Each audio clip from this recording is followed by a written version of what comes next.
I don't know, guys. Is Marin checking me out from the thumbnail? Yes. Yes, she is.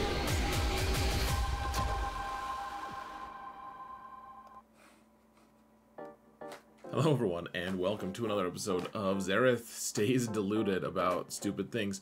Today we've got 3v3, which is not deluded. Well, maybe 3v3 is a stupid thing, depending on what your view on it is. But it is here, and I'm making an offense team and defensive teams video once again.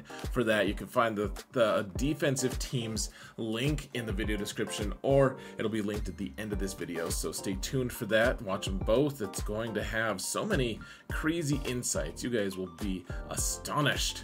And a huge shout out to my patrons, guys. Thank you so much for all your support. Truly appreciate everything about you guys. And just a reminder, guys, hit that thumbs up button if you want more content like this. Do something about the algorithm. It's a good time. Now, let's get to it, folks. Whoa, we're in the game. Madness. What? Put me in the game. This is crazy. Wow. Okay, so here's the thing is we're at, wow, 9.4, almost 9.5 million. Okay, so this is my middle account, and what I've decided is my big account just has a few too many teams to be like extremely approachable for people, because people see like, oh, hey, you have a full Tarful squad. That's cool. Like, I don't. I guess I'm gonna leave. And the thing is, I'm gonna show you guys a smaller account. This account only has 3 Galactic Legends, so it has a bunch of just the regular teams that people are gonna have. And then at the end, I'm gonna show you my my Galactic Legend builds, how I'm gonna be constructing them, and I'm gonna show you guys my my more advanced team comps. So stay tuned for that in this video, and yeah, it'll be good. So this one has 3 Galactic Legends. We're going to talk about the Galactic Legends a little bit later, but right now you should just know we're not using any of these teams. I just built these teams so that when I was making them, I could check the unique box and they wouldn't actually clog everything up. It's kind of funny because a lot of these characters aren't really that needed anyways. If you don't have the Galactic Legend, like, you can find a great use for Grandmaster Yoda, I guess. I'm also gonna try to make a video for 3v3 for my little account, my 5 million account. I think it's a 5 at this point, and that hopefully that'll be a little approachable for smaller accounts. I'm not sure how that's gonna go. I have no Galactic Legends. It's kind of a ridiculous mess right now, but especially for 3s, I'm about 1 season away from actually trying. Like legitimately trying on that account, so we'll see how that is. Stay tuned as always, folks. But okay, so this new meta is so strange, guys, because if you watch the defensive teams video, you'll see that Rex and Fives have a new assignment, and that means that Skywalker's like, well, I need 501st with me, and I guess Echo and Arc are the people for it. Now, a lot of people are going to have a higher relic, Echo and Arc, because of requirements for Lord Vader, I believe, but I don't have Lord Vader on this account, so I don't know. It's an okay squad. It's a lot worse though. You put it on defense and it gets beat by things like Beskar Mando with Han and Chewie, which is a pretty cheap team, all things considered, in 3s. Remember, in 3s, we're going to be going a little harder for on offense, just because that is the name of the game. Like, you have this really weird thing where you have a lot of top-end teams, and if you run out of those top-end teams, you can't really zerg them down with lower-end teams. You lose momentum quick. Things spiral out of control very, very quickly, or things go well and you clear for really good banners. 3s, you use fewer teams in 3s than in 5s, despite having to deploy more teams, and so yeah, this Skywalker team, I don't even know if I'll even use it. Like, maybe we'll put it on defense just to steal some banners, but one way or another, it's a shadow of itself, and I don't know what's going to happen with Rex and Fives gone. We might have to figure something out. This season will be very interesting for that. Alright, so I know not everyone's going to have Reva yet, and so I hesitated to put this, except the thing is, it's an offense team, and the fact is, if you're going to use Inquisition at all, then you probably you need at least Grand Inquisitor. And if you don't have Grand Inquisitor, you can unlock him now. He's just in the journey guide. But one way or another, you want your best Inquisition team on offense. On defense, Inquisition loses to too much. Grand Inquisitor has been kind of solved for a while now, and he loses to sad teams like Adrad and just like Jedi Revan with like Grandmaster Yoda, and just like kind of embarrassing things like that. As opposed to, or even like Padme with Mace, Mace. And so Reva, yeah, this team will kill most Galactic Legends in 3s. It's very strong. You guys know that.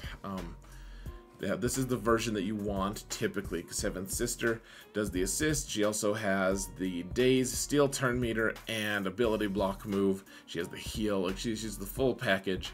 I don't know why they decided not to have her just be Barriss, since Barriss is a Dark Side Force user of the same. What is she? She's Mirialan species. So I don't know what happened there, but. One way or another, guys. Inquisition on offense. Okay. Maul. So I don't have Lord Vader, and if you have Lord Vader, probably you want Maul with him this season, honestly. But if you don't, then you have an opportunity to use Maul in some pretty interesting ways. So you can have a fast armor. You can use Watt, I suppose. You can use. You want Canderous here just to trigger his frenzy. He doesn't do that much in 3s. You can put him on. You can put them on defense, and sometimes people just like trip themselves up because they don't know exactly how to interact with Maul. I mean, I'm one of those guys. Maul can be tricky to beat sometimes. On the other hand, Maul can also do a crazy amount of damage to, if you can get him a turn, if you can get him a couple turns, he can do a lot of damage. So I like him on offense. You could put him on defense, I suppose. Like a lot of these teams are kind of interchangeable. This is kind of just my plan for my own account. Like I said, I go pretty heavy on offense so that I can have an efficient offense.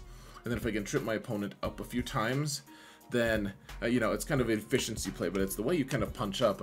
This account plays in Kyber 2, and it's swung around there for a long time, facing people with 7 Galactic Legends, and I beat people with 7 Galactic Legends pretty consistently, just because this account is very flexible, and my strategy of efficiency play can take down some really crazy big accounts.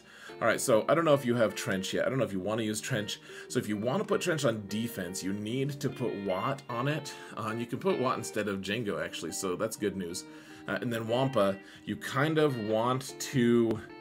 you want to be able to make this team Wampa proof, because otherwise it's a very expensive team. If you put it on defense, Wampa will destroy this version of it pretty easily. If you put it on offense, well, obviously Wampa can't kill you because Wampa is on offense usually. But yeah, Trench, I'll be very interested to see how he does without the cool Trench Kron. That was one of the best Krons in set 8, and he doesn't have that anymore, so we'll have to see how he performs now. The Spider-Man on offense will he'll kill some stuff. This team, actually, the reason I have this version of it out is because it cleans up Jabba. It kills Jabba, and I mean not the full Jabba team. I guess some weak Jabba versions, but if you happen to kill all but Jabba, then these 3 are your guys to clean them up. It's pretty nice, fairly cheap if all things considered. In 3s, that's the thing you want, because you have a couple versions of healing immunity in shock and actual healing immunity. There's some good stuff going on here. Trench isn't totally awful. He's just not totally awesome. He's like 3/4 of a Conquest character, kind of. He's not awful. Anyways, we've got Troopers. They don't, in 3s they do some decent stuff, but I don't expect much from them. If I can use them in that front bottom zone, then I'll usually take that. If I'm like, oh yeah, okay, well I want to save them for the back zone. Like, there's nothing in the back zone usually that they need to take out. Either it's too tough or it's way too easy and you don't need Troopers. Like, Troopers get you good, efficient, clean wins, and that's wonderful, but don't hesitate to use them in that front zone if you find a good opening to use them, because otherwise they kind of, sometimes you're like, oh, I didn't use troopers. Oh well, that's fine. In 5s they do a lot more, but in 3s you can kind of just get away with not using them, I guess. Okay, Starkiller. I'm very interested to see how this is the first season in what, 4 seasons without the Mara Jade Kron, which of course necessitated her being Relic 7, while my poor old Palpy is only 5, because even though he's required at 7 for at least 1 Galactic Legend, I don't have, I think it's 2 Galactic Legends though, I don't have either of them. I did, so keep in mind guys, I'm actually going to be putting out a video on how to do EP Mara Starkiller against Rey. That's going to be coming out very soon, probably this week at some point, so stay tuned for that. It's a crash course video, and I'm interested to see how it's going to work though without the Mara Kron. You could put a thick Kron on, or you could put the armor shred or the armor piercing Kron on from set 10. The thing to keep in mind is that Palp and Mara Jade both do special damage. They can't use armor pen. They can use the offense, they can use crit damage stats, but they can't use armor pen because it's only physical damage stats. So Starkiller though, he's kind of the damage dealer obviously, and he'll really benefit from that. You also want 2 Krons on him. You want the AoE special and you want the unique. So this team will kill most Galactic Legends. Honestly, in 3s it does very, very well. And you know, if you can't find an opponent with Rey, you can find an opponent, like usually you can take out Supreme Leader Kylo. You can, some versions of it, so if they have a weak Jabba, you can take out that. You can take out all kinds of cool stuff, guys. It's fun. Okay, now we get into this realm of like, okay, we can, I guess we can just throw Luke in with Mace and Hermit Yoda. This team will sometimes kill like a weak Malgus team, I guess. It'll kill most First Order squads. It'll kill a lot of different stuff. It's a pretty strong squad. It's very Zeta heavy. I'm just noticing 6 Zetas over the course of 3 characters that are, I guess they're not like, they're pretty common at this point. Yeah, they'll do some good work. I'm excited to use the Kron with the Armor Shred Kron, or Armor Piercing Kron, whatever it's called, with Luke. And if you can get the thing where you boost offense with for Jedi for Foresight, then this team is going to do really well. They're going to like Jedi Luke is. He's going to be money this season, guys, I think. As long as he's with Hermit Yoda, and as long as you're not against teams that will disallow you to get Foresight. So, really good squad here. Now, there's an interesting build here. Like, I want to keep them all for offense because you want to be flexible. That's another big thing in 3s, is you want to be flexible. So, if your opponent plays as Aphra on defense, you need Dash with Han and Chewie, and then Han stuns Aphra, then Dash does a basic so that he calls Han and Chewie to assist, so that you can just take out Aphra as quickly as you can, and that's basically it. That's what you want to do. But if you're not facing someone with Aphra, then you can run Dash with Vander Chewie and Enfys Nest, and you'll take out, like Jedi Master Luke teams, you'll take out a ton of squads, because for some reason CG seems to think that Vander Chewie just doesn't really exist, and they just kind of forget to target him. It's wonderful. And so he just keeps reviving his pals, and it's just a mess because you're facing people with a ton of buffs. Enfys Nest boosts herself all the way to the moon. It's really fun. I've been really started enjoying Nest going with Dash as kind of the co-pilot, because she ignores taunt and she's boosting herself as your opponents get a ton of buffs. That's the kind of team Dash tends to do well against. And so Enfys Nest, at the end of the day, like she's saved my bacon a few times, and we all know my bacon is important.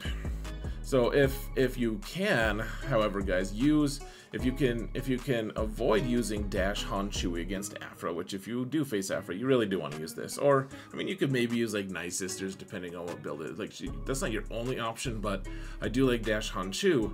But if you don't have to face Aphra, then you can put Bando with Han and Chewie. Or if you have to face Lord Vader as an offensive team, then you can use Fennec, Greef, and Bando. This is going to be a fairly common comp here this season, guys.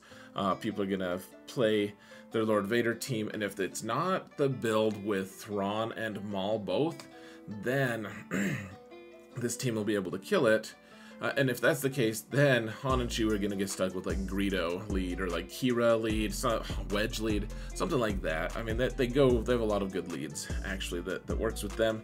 But Bando is kind of in demand. He wants to be all over the place. So just wherever you want to be with that.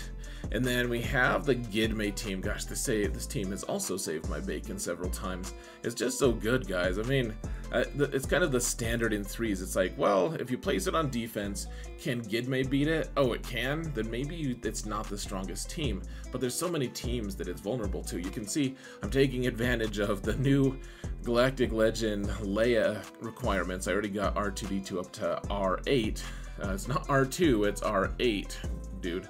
And yeah, hilariously, my Padme is only Relic 5 because I don't have Lord Vader.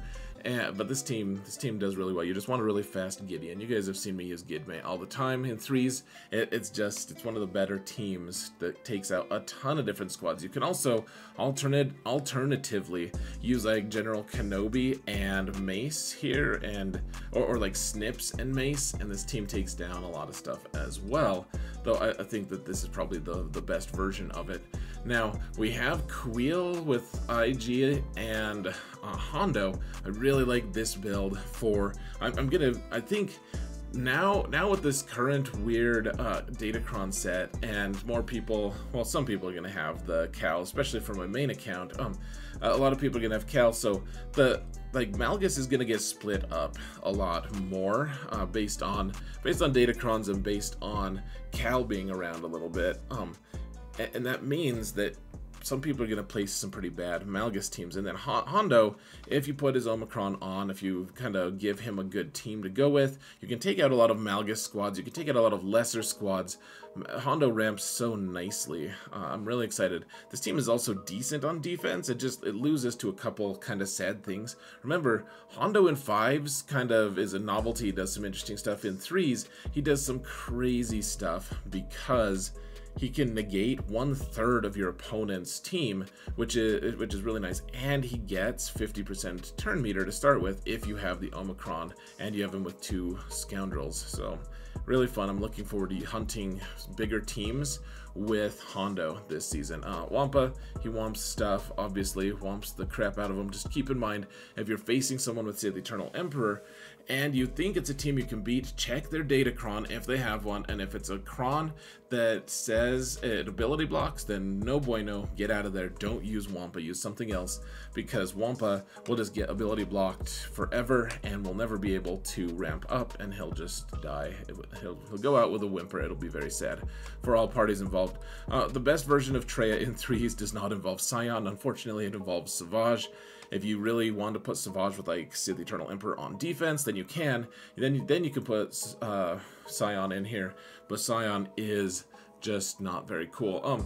Okay, on offense, and this team will kill a lot of stuff. Just believe me, guys. Just blindly trust me. No, it kills the Reva squads the best. That's the biggest thing for me. People put Reva or Grand Inquisitor on defense, and this team just cuts it into tiny little chunks. The Iden team, you just pick 2 troopers and run with it. I really like Stormtrooper and Death Trooper. I know that range goes really well, and range doesn't really have a home anywhere right now, or in threes, so you can do whatever you want here, honestly. Like Iden with range, it's kind of nice. You could put a Datacron with them with my builds, because these guys don't have heavy enough gear for a cron. But yeah, pick and choose. On offense, crons don't matter as much because you can choose what opponent you're doing. Now, the best version of Nice Sisters that I can find threes is just so weird because I want to use Asajj because I have the Omicron, and I have Marin with the Omicron. Even with low stars, though, Marin does really good with her Omicron, her Zeta, and if you put her with Mother Talzin, like if you have more relics, if you have them all at like relic 5 or 7, I guess 7, if you put the Marin Cron on, this team is bonkers on defense. I got so many holds with it the last week that I placed it on defense last season, but one way or another, this team is great on offense as well, and I'm looking forward to destroying all kinds of, like General Grievous type comps, and you know, probably a few different like dash comps. The thing is, Marin doesn't care about getting dazed that much, and you gotta watch out, I guess. She might just get killed a couple times really fast. You could just die. Like, there's not many hit points with this current build, so you gotta look out for it. I'm curious to see if this is gonna be really good in 3. Like, mostly last season I left this build alone. You will be able to beat, like I said, Grievous squads, a few different things. Just make sure they don't have anything that'll kill your whole team in one big hit, which, I mean, I guess that would be Grievous, so be careful, guys. Use caution. This is a weird flex. A team, it's not... If you have 2 Omicrons on ill-advised characters, then I guess this kills AdRad teams really, really nicely and easily. So look out for that. They do a lot of cool stuff. This Aura team with Boba and Manda, like, you can kind of collapse all your bounty hunter teams into more capable squads. Like, this one is barely able to function at all because you don't have a tank. Mandalorian is already pretty weak. Even if you get him more relics, he's just very, very squishy. And this is like a cleanup squad, or you kill a really easy team. Something you want to be able to disintegrate someone, and Aura kind of makes it a little easier. And, you know, you have the bounty hunters, whatever, on Boba Fett, the bounty hunters resolve buff, so that he's always buffed, so that leads into Aura's lead. So every time he takes an action, you get percentage toward her toward her leadership, toward her contract, and then you get to disintegrate someone. So it's all right. You got to be cautious, though. Use caution. This isn't a power team at all. We're getting to the dregs here, guys. In fact, we only have a couple more teams. So we have Newt with B1, and then if you have Jango with Trench, then you could put Geobrood Alpha here if you wanted to. If not, you want to put Jango here instead. You can have a Geo team, I guess, or if you want to put Jango here, Jango's better anyways, regardless, here. But if you put Jango here, then you could put Watt with the rest of them. That works. Now, out of all of the teams that I'm going to show you guys, my characters that I didn't put on any team are just notable. Like, you can find these, you can use these characters. They're all useful. I just didn't have them on particularly assigned teams. They're good though, so just keep in mind, like Watt especially, you can plug and play with him a lot. So okay, let's go look at my Galactic Legends real quick, guys, and then we'll get you out of here. Whoa, we're with the Galactic Legends. So I'll show you guys the more advanced teams on the defensive video. How about that? So we'll show you guys the Galactic Legends here, though. So my build's just pretty simple, honestly, nothing too crazy. Jabba with the best 2 by far. You want them as tanky as you can get them, guys.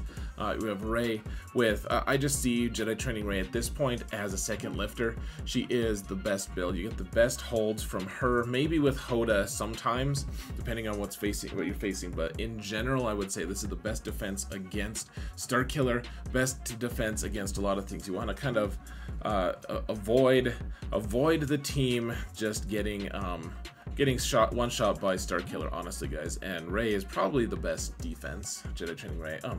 So I really like Supreme Leader Kylo here with Daka and Zombie. I know that this negates the Night Sisters team that I showed you with Zombie earlier, but if you can use the Zombie Kron here, guys, every time they get rid of the Zombie Taunt, the entire team loses 50% turn meter, and it's just so brutal. It's really strong. So Kylo with these 2 on defense, on offense, both really strong in 3s. Lord Vader, this is my favorite. So this will lose to people with Supreme Leader Kylo. If they want to use Kylo against it, they'll lose. They'll lose usually, at least. Or the Kylo team will beat Lord Vader. That's generally accepted because you don't have Royal Guard. Royal Guard is the comp you want if you want to have a chance against Supreme Leader Kylo. The thing is, if you want, you're like, okay, well, I'll trade. I'll trade my Lord Vader. I'll trade you one Galactic Legend for a different Galactic Legend, and I'll make you pay in banners. However, this team also has a very good chance of shutting down the Bounty Hunter off meta comp, and so you probably want to do that if you can. So that's what I like about this. Thrawn can tie up Bandos like half the time. He'll go and fracture Bando, and then Maul will go in and kill Fennec, and then it's game over. Or he'll kill Bando, which is probably about the same, honestly. So, really good. I like Kenobi here with Kenobi and then Cat. You can kill Jabba with it. People are always telling me, like, oh, you need to use Mace with them. And I'm like, yeah, I get that, but I like Kenobi here better. And you never lose. Like, as long as you know how to do it, you can always beat a Jabba team with this build. It's not a problem. It really just isn't. Even if you want to believe that it's a problem, it's just not. It's like a 95% win rate or something. Say the Eternal Emperor, you can put him on offense or defense. If you want to put him on offense, all you need is Watt, really. And you guys saw we don't use Watt for any of my builds anyways, so he can go there. Or on defense, you can save Watt for something else and then just put Savage and Darth Talon here, and that'll mess with people. It'll give Sid the Eternal Emperor a lot of turn meter. It'll give Savage, I mean, Savage is a tough guy to take out anyways. Obviously, that makes your Traya team a little weaker. You can see with Traya, you could also put Sid the you could put Sith Empire Trooper here. Don't put Sith Empire Trooper here instead of Talon, though. Talon is very, very strong here because of all the things that she does for Sith Eternal Emperor. Sith Empire Trooper, on the other hand, gives people an alternative to hit him instead of Savage, and you don't want that. You want people to be hitting Savage, so he's feeding turn meter and doing all his Savage-ness stuff. And then finally, I like Jedi Master Luke with Yoda because he gains a lot of turn meter. And then I like Jolee because with the current Cron set, there is one Datacron that lets you, if you do a killing blow with an Old Republic character, then there's no revives from that. So you can call Jolee for the finishing blow, and then they don't get revives. So you can do that against like Night Sisters, as long as it's not zombie. It's a very, very nice way to do things. So those are my offensive teams plus Galactic Legend builds. I'll show you guys my newer teams, the more advanced teams, on my defensive teams video for the more advanced awesome tech. It'll be for offense and defense actually, guys. So go watch the defense teams as well. Guys, thank you all so much for watching, and remember that in all things, Zareth prevails.